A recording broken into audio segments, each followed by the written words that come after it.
पुष्पक विमान, आपने इस यान का नाम तो जरूर सुना होगा। भारतवर्ष के इतिहास में ये एक महान खोज थी जो आज की विज्ञान सेवाओं से भी ज्यादा अत्याधुनिक थी। इसे हमारे वैज्ञानिकों ने इतना ज्यादा आधुनिक बनाया था कि उस समय के लोगों के बीच किसी अद्भुत संरचना से कम न था। यदि आज के युग के हिसाब से बोला जाए तो आप आज के विमानों को भी इतना आधुनिक नहीं बना पाए हैं। आज जिस टेक्नोलॉजी का उपयोग कर स्वचालित गाड़ियां व रोबोट बनाए जा रहे हैं, जिन्हें आप आर्टिफिशियल इंटेलिजेंस का नाम दे सकते हैं, जैसे एलेक्सा फिर रोबोट, फिल्म के रजनीकांत का चिट्टी जो अपने आप फैसले लेता है, पर वो सब भी फैसले लेते समय मानवीय भावनाओं का ख्याल नहीं रख पाते हैं। जैसे कि आपने मूवी में देखा होगा, कंप्यूटर या रोबोट या एलेक्सा जैसी टेक्निकल चीजें आपको इन्फॉर्मेशन तो देती हैं, पर वो ये निर्धारित नहीं कर सकते कि इन्फॉर्मेशन आपके लिए सही है या नहीं। जैसे कि एक बार ऐसा हुआ था, एक छोटे बच्चे ने एलेक्सा से खुदकुशी के बारे में पूछा तो उसने पूरी डिटेल उसको बता दी, जबकि एक आम मानव दिमाग इसको बताना सही नहीं समझता।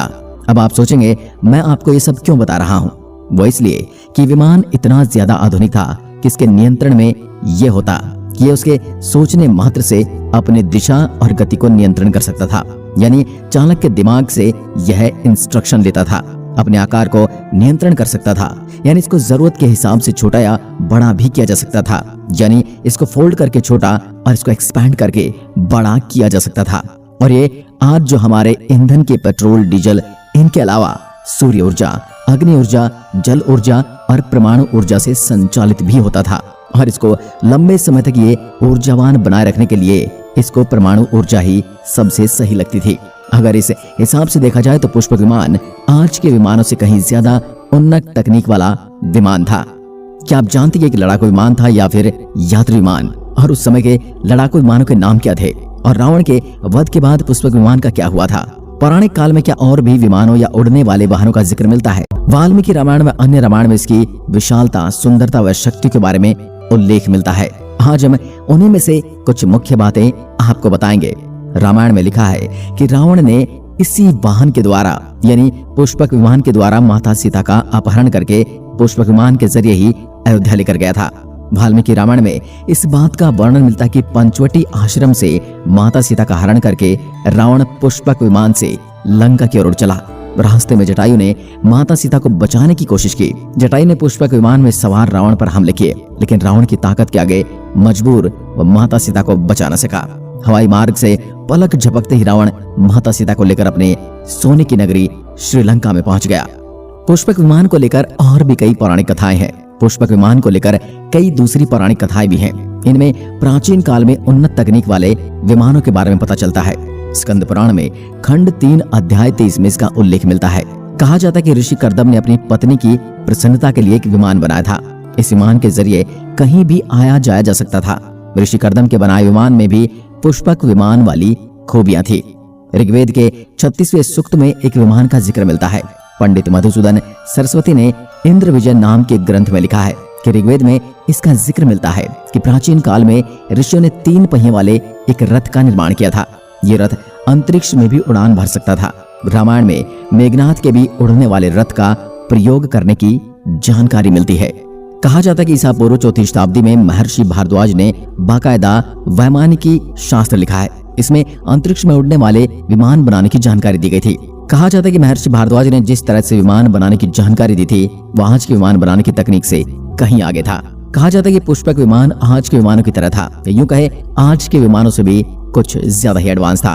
पुष्पक विमान के जरिए रावण हवाई मार्ग से सफर तय किया करता था।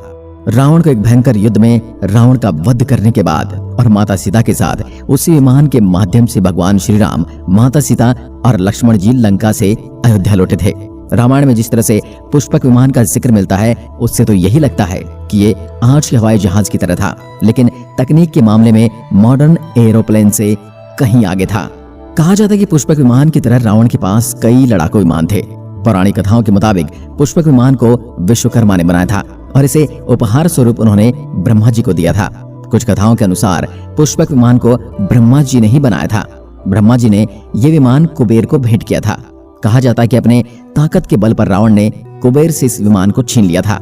इसके बाद रावण अपनी इच्छानुसार इसका उपयोग करने लगा। पुष्पक विमान की वजह से रावण की सैन्य शक्ति में काफी बढ़ोतरी हुई थी। पुष्पक विमान कई खूबियों से लैस था। यह एक यात्री विमान था। रामायण के सुंदरकांड के 7वें अध्याय में पुष्पक विमान के बारे में जानकारी मिलती है। पुष्पक विमान की आकृति मोर की तरह थी। यह अग्नि और वायु ऊर्जा से उड़ान भरता था। इसकी तकनीक इतनी उत्कृष्ट थी कि उसका आकार छोटा या बड़ा भी किया जा सकता था। कहा जाता है कि रावण अपनी पूरी सेना के साथ लेकर इस विमान से उड़ान भर सकता था। पुष्पक विमान अपने चालक की इच्छा के अनुसार गति पकड़ता था। ये मन की गति से उड़ान भर सकता था, यानी सोचने भर से ही वो आपकी इच्छित जगह पर आपको पहुंचा देता था और दिशा और रफ्तार को बदल सकता था। ये सभी मौसम में उड़ान भरने के योग्य, यानी ये वातानुकूलित विमान था। कहा जाता है कि इस विमान में सोने के खंभे लगे थे। इसकी सीढ़ियों पर कीमती रत्न जड़े थे। इसमें कई कैबिन बने थे। विमान में नीलम से बना एक सिंहासन मौजूद था। विमान में बैठने के लिए कई आसन बने थे। विमान कई प्रकार के चित्रों और जालियों से सुसज्जित था। पुष्पक विमान दिन के साथ साथ रात में भी उड़ान भरने के योग्य था। कहा जाता है कि पुष्पक विमान मंत्रों के जरिए सिद्ध था। विमान का चालक जब उन मंत्रों का जाप करता तभी वो उड़ान भर पाता। ये एक तरह से रिमोट से संचालित विमान की तरह था। पौराणिक कथाओं के अनुसार पुष्पक विमान सिर्फ एक जगह से दूसरी जगह ही नहीं बल्कि दूसरे ग्रह तक की यात्रा करने के सक्षम था, यानी ये एक तरह से अंतरिक्ष यान भी था। पूरा विमान सोने का बताया जाता है। विमान शास्त्र ग्रंथ का बारीकी से अभ्यास या अध्ययन करने के बाद 8 प्रकार के विमानों का पता चलता है। शक्ति युद्धम, बिजली से चलने वाला विमान। भूतवा, अग्नि से, जल से और वायु से चलने वाला विमान। धूमयान, गैस से चलने वाला विमान। शीकोद्गम, तेल से या पारे से चलने वाला विमान। अंशवाह, सूर्य की किरणों से चलने वाला विमान। तारामुख, चुंबक से चलने वाला विमान। मणिवाह, चंद्रकांत तथा सूर्यकांत मणियों से चलने वाला वाहन। मरुतसखा, केवल वायु का उपयोग करके चलने वाला विमान। अब बात करते हैं कि रावण की मृत्यु के बाद पुष्पक विमान का क्या हुआ। प्रभु श्री राम ने रावण का वध कर लंका पर विजय पाई थी और लंका पर विजय के उपरांत इसी में सवार होकर, यानी पुष्पक विमान में सवार होकर ही वे अयोध्या लौटे थे। उसके बाद भगवान श्री राम ने विमान का पूजन कर ये दिव्य विमान वापस कुबेर को सौंप दिया और इस प्रकार रावण के वध के बाद ये भगवान श्री राम और भगवान श्री राम के बाद ये वापस कुबेर के पास चला गया। आज की वीडियो में बस इतना ही।